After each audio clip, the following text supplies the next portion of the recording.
নমস্কার, good morning and welcome to my new vlog. অনেক দিন পর আবারও একটা ডেলি ভ্লগ তোমাদের সাথে শেয়ার করতে চলেছি। হ্যাঁ, আমি আগের থেকে অনেকটাই ভালো আছি। আর এই কয়েকদিনে তোমরা আমার অনেক খোঁজ নিয়েছো আমি কেমন আছি। যে যেখান থেকে আমার ভিডিও দেখো না কেন, সব জায়গা থেকেই প্রচুর মেসেজ পেয়েছি, প্রচুর কমেন্টস পেয়েছি। তার জন্য তোমাদেরকে আমার তরফ থেকেও অনেক ভালোবাসা। ঘুম থেকে উঠেই এখন চেষ্টা করি অনেকটা করে জল খাওয়ার, যেই অভ্যাসটা আমার আগে একদমই ছিল না।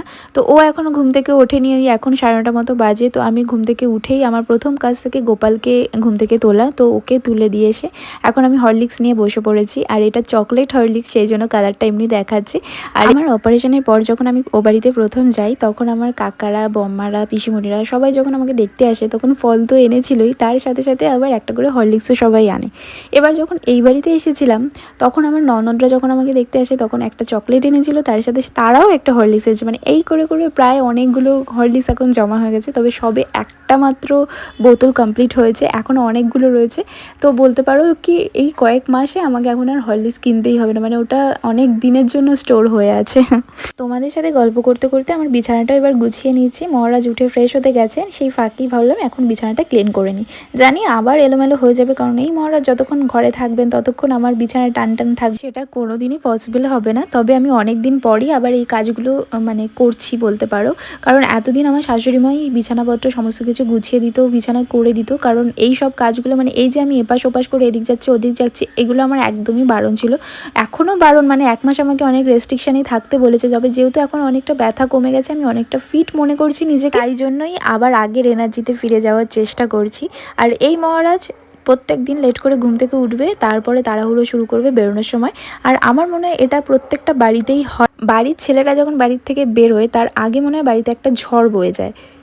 তারপর আমার যা কাজগুলো ছিল সেগুলো কমপ্লিট করে আমার মাও ফোন করেছিল, মায়ের সাথে একটু গল্প করছিলাম। তারপর স্নান, পুজো, খাওয়া দাওয়া সমস্ত কিছু এখন আমার কমপ্লিট হয়ে গেছে। তো এবার একটুখানি রেস্ট নেব।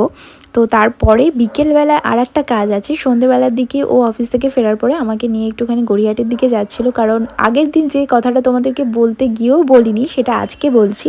সামনেই আমাদের ফার্স্ট ইয়ার অ্যানিভার্সারি আসছে, এই কারণে আমাদের কিছু প্ল্যানিং রয়েছে, সেগুলোকেই ফুলফিল করতে হবে। তার আগে যেটা রয়েছে যে আমার কিছু কিছু ব্লাউজ না টাইট হয়ে গেছে, তো সেগুলোকেই এখন ওটাকে ছাড়ানোর জন্য নিয়ে যাচ্ছি। আর আমার বিয়ের ব্লাউজটা আমি বানিয়েছিলাম জি ওয়েন্ড্রিলা থেকে, তো এখন জি ওয়েন্ড্রিলাতেই যাচ্ছি আমার ওই ব্লাউজটাকে একটুখানি ঠিকঠাক করার জন্য। আমি চাইলে বাড়িতে পারতাম, কিন্তু আমার মনে হচ্ছে যদি কিছু একটা গড়বড় করে ফেলি। এবার বিয়ের ব্লাউজ সব কিছুই ভালো ব্লাউজ, মানে ওটা আমি খুব শখ করে বানিয়েছিলাম, আমার খুব পছন্দের ব্লাউজটা। তো সেই কারণে আমি ভাবলাম কি যে ঠিক আছে, ওদেরকে আগে দেখাই ওরা কি বলে। ওরা যদি করে দিতে পারে তাহলে ওরাই করে দিক, সেই বুঝেই আমি যাচ্ছিলাম। তো অনেক দিন পর আবার মানে গড়িয়াহাটের রাস্তায় যাচ্ছি। আর আমি এই জিনিসটা আমি ফিল করেছি নিজে নিজেই। আমি সেই দিন যখন বাইকে করে ওর সাথে যাচ্ছিলাম, তখন আমি এটা ভাবছিলাম যে যখন আমি যার সাথে যেমনভাবে যাই না কেন, তো এক এক সময় এক একটা না আলাদা আলাদা ফিল আসে। যখন আমি ওর সাথে যাই একটা আলাদা রকমের লাগে, আমার শাশুড়ি মায়ের সাথে যখন যাই তখন একটা আলাদা রকম, যখন আবার বৌদি ভাইদের সাথে যাই তখন আবার এক রকমের। মানে এটা কেন হয় আমি জানি না। তোমরা যদি হেঁটে যাও এই গলিটা থেকেই যেতে পারবে, কিন্তু এটা যেহেতু ওয়ান ওয়ে, তাই জন্য আমাদের পিছন রাস্তা দিয়ে ঘুরে যেতে হয়েছে। তো এই হচ্ছে সেই শপটা। এসেছিলাম তো জি ওয়েন্ড্রিলাতে, কিন্তু এসে কোনো কাজের কাজ হলো না, কারণ আমার এই ব্লাউজটা দেখেই বললো কি যে নিজেরাই ঠিক করে নিতে পারবে, আর এখানে বেকার রেখে লাভ নেই। এবার আমি ভয়তে নিয়েছিলাম, আসলে ভালো ব্লাউজ তো ডিজাইন করা ঠিকঠাক, মানে একদম হ্যান্ডওয়ার্ক করা রয়েছে। আমার বেনারসি ব্লাউজটা তোমরা দেখেইছো, তো সেই কারণে ভয়তে আনলাম। তখন বললো যে এটা তোমরাই পারবে, আর যেহেতু বিয়ের সময় না এসে আমার মানে লাস্ট থাকে, তো রাখতে চায় না। তো বললাম ঠিক আছে দেখা যাক। আমি এখন বাড়ির দিকে যাই, ভাবছি যে বাড়ির সামনে যে ট্রেলারটা আছে তার কাছ দিয়েই করিয়ে নেবো, কারণ বাড়িতে আমি ঝামেলা যদি না হয় কিছু। আমি তাও জিজ্ঞেস করলাম যে মানে সেলাইটা খোলার পর অনেক সময় না ফুটো ফুটো হয়ে থাকে, তো সেরকম কি কিছু ব্যাপার আছে? বললো না, সেরকম কোনো অসুবিধা হবে না, তো তোমরা করো বাড়িতে, যদি সেটা না হয় তাহলে নিয়ে আসবে, আমি তারপরে আছি।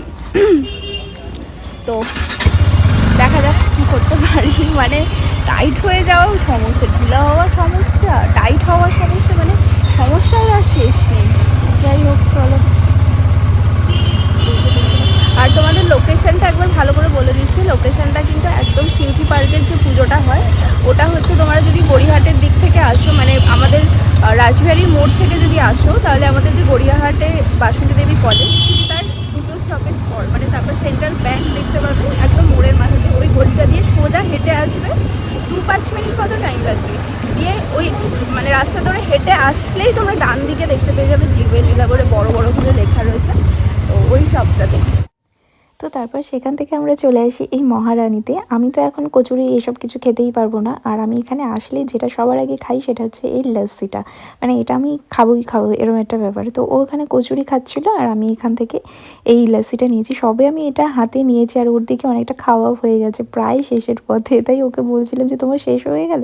তো যাই হোক, এখান থেকে আমরা খাওয়া দাওয়া করে নিয়ে বাড়ির জন্য একটু প্যাক করে নিয়েছিলাম, কারণ বাড়িতে সবাই এইখানকার কচুরিটা ভালোবাসে। এবার কচুরির সাথে সাথে ধোকলা আর একটু লাল মিষ্টিও নেওয়া হয়েছে। আচ্ছা, তোমাদের কার কার এখানকার কচুরি খেতে ভালো লাগে অবশ্যই কমেন্ট করে জানিও। কিন্তু আমার খুব যে অতটাও ভালো লাগে সেটা না, তবে এখানকার লস্যিটা আমার খুব ফেভারিট, আগেই তোমাদেরকে বললাম। চলো, প্যাক করে তো নিয়ে নিয়েছি, এবার বাড়ির দিকে যাচ্ছি। তবে আমি ওই কাজটা কমপ্লিট করে তারপরে বাড়ি যাব। মানে হচ্ছে ওই ব্লাউজটা আমাদের ওইখানকার যে দোকান থেকে আমি সবসময় সমস্ত কিছু মানে হুটাপাটা করে যেটা বানাই আর কি, তো চটজলদি কাজ চলে যায় সেরকম একটা শপ আছে। তো সেই দিদির কাছে গিয়ে দিয়ে আসবো, তারপরে বাড়ির দিকে যাব। তবে আজকে যখন বাড়ির দিকে আসছিলাম রাস্তা দিয়ে প্রচুর বিয়ের গাড়ি দেখছিলাম, বিয়ের প্যান্ডেল দেখছিলাম, আবার অনেক ভেন্যুতেও বেশ বিয়ের গেট করা রয়েছে সেগুলোও দেখছিলাম। তাই আমরা বলতে বলতে আসছিলাম।